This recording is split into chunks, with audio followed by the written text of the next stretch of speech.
afternoon, everyone. We are Group 1, and today we're going to be talking about two things.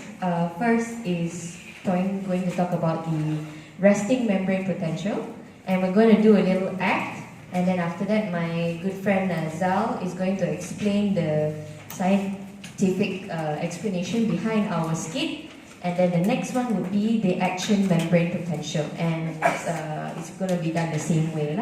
So just pay attention to the characters, and if there's anything that you don't understand, please by all means can ask us later. Thank you.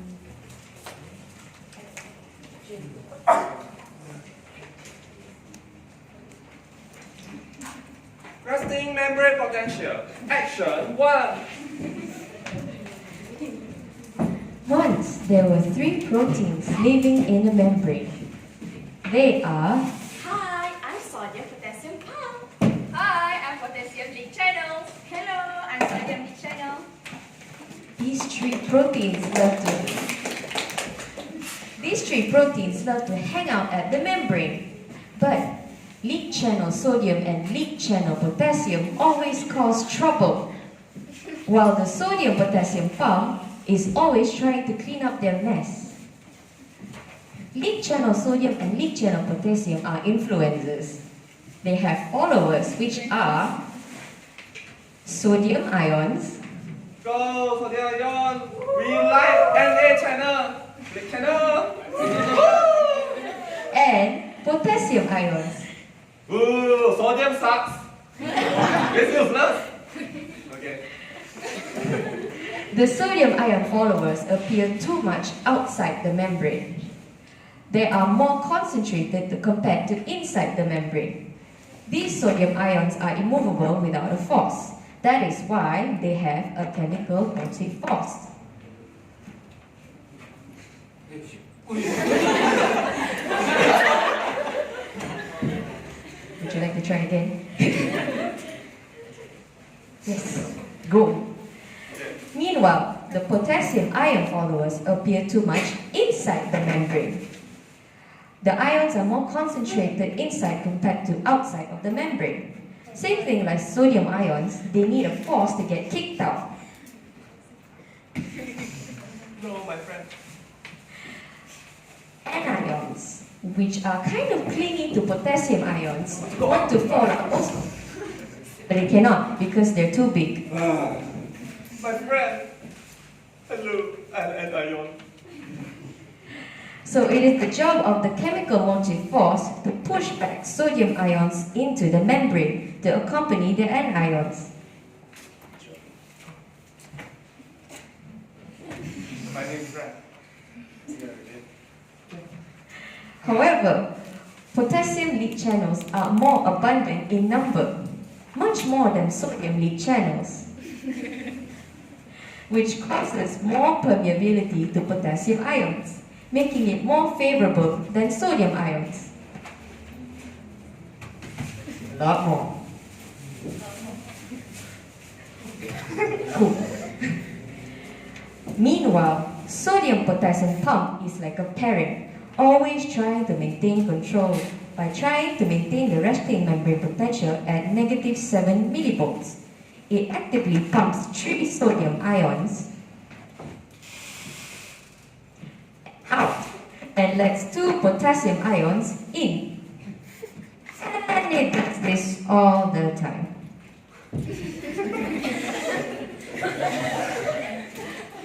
That is all for resting membrane potential. Now we move on to the scientific explanation. What I'm going to explain is just the speed.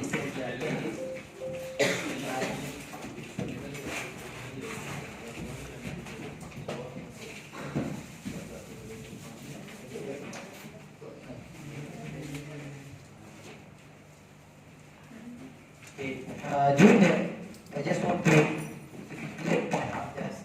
During the experiment of the Someone please buckle your edges, the wire and all.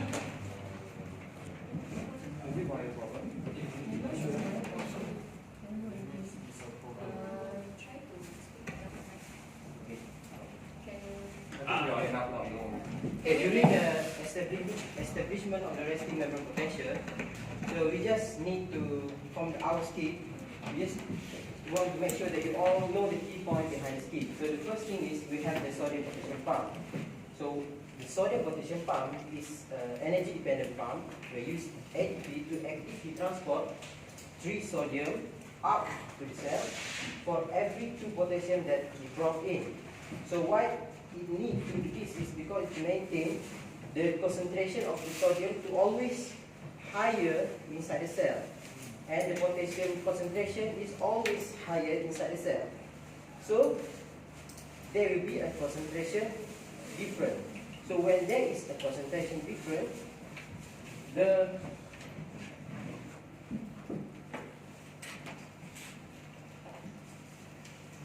ion able to move towards the dynamic equilibrium if it can across the membrane. So an ion like sodium and potassium, it has a deep channel that allows it to move and across the membrane. So at what limit does it will move? Does it move endlessly? No, because they move because they push by the chemical driving force. The chemical driving force is a force that will push the ion itself, because whenever an ion has a concentration different across the membrane, the ion will move toward a region that has lower concentration. It likes to balance the concentration of the ion itself. So when it moves, the potassium, as example, move outside the cell, it will leave behind an opposed charge of the negative ion, like any anion.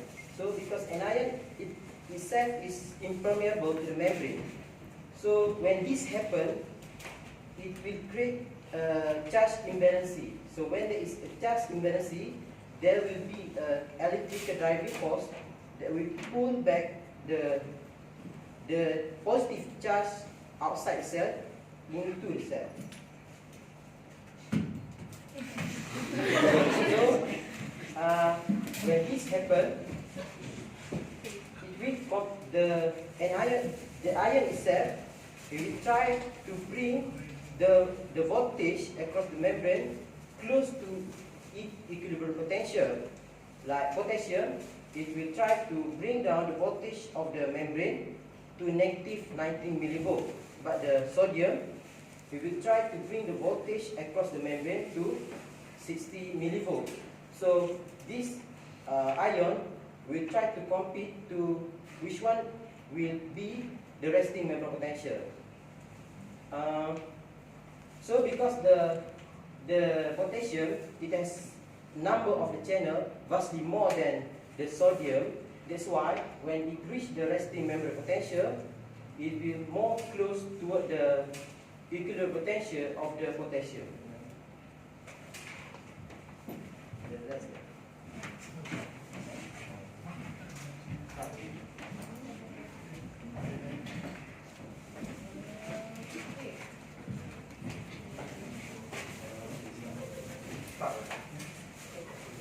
Alright. Can you guys hear me? Yes. Okay, cool. Okay, so now we will move on to action membrane potential. Action membrane potential. Action 2.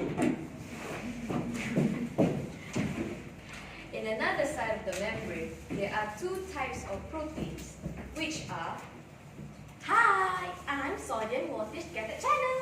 Hi, I am potassium voltage gated channel. Initially, the inside of the membrane is more negative than the outside, until a stimulus arrives and excites the voltage gated cell channel sodium until its threshold level. Oh, I'm so excited! The sodium voltage gated channel opens and it becomes excited because it senses the voltage change. And then there is a slow influx of sodium ions.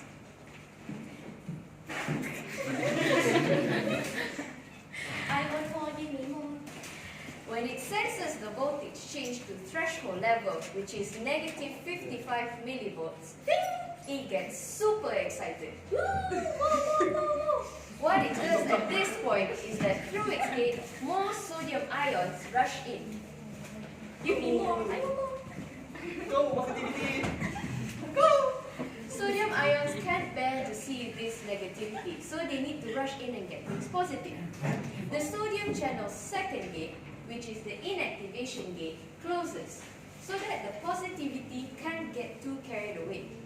This change happens after the peak of depolarization. After the peak of depolarization, the sodium channel cannot be opened by any sort of stimulus, no matter how it works. Following depolarization, another nearby protein, potassium voltage gated channel, opens because he got excited to see his neighbor being excited by stimulus. Yeah. Also, because he took his time to open up even though he was offered the stimulus at the same time the sodium channel did.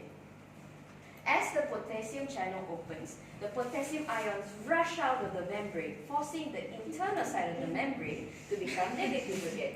You can do it. Go, negative. Go. However, the potassium channel gets a bit carried away and relaxes. It lets the membrane potential get a bit too low.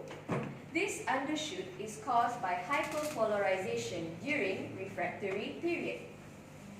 This duo then causes the neighboring region of the membrane, to generate another action potential. This causes another pair of sodium and potassium voltage gated channels to repeat the cycle again. The end.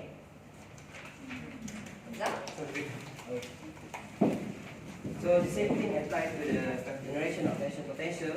The key point here is it's only happen when there is stimulus. So the stimulus, they will try to cause a slight depolarization inside the membrane. If the depolarization able to reach the threshold level, and it will cause a rapid depolarization because at that time all the sodium voltage gated channel already open, completely open. So when it reaches the peak of the depolarization, means the sodium ion will reach its equilibrium potential. So when that's time, it will close by inactivation gate.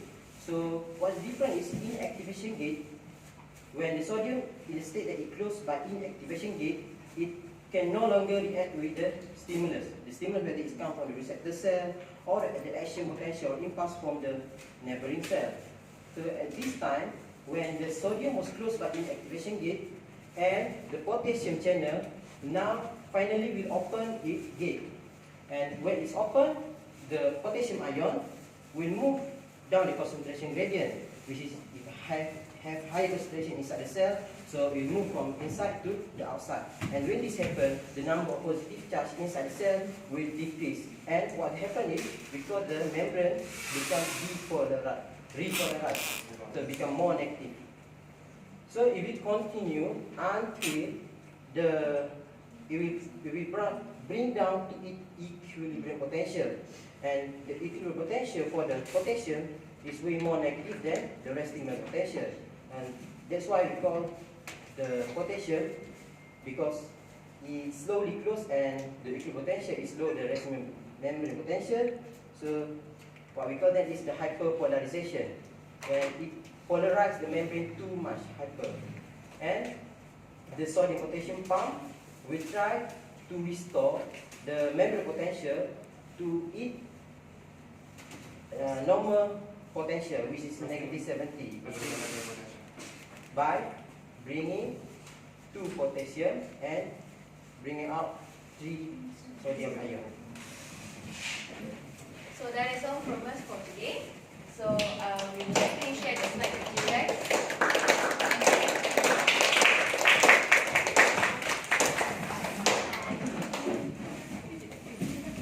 Okay, stop recording. Stop recording. Me, recording. Okay.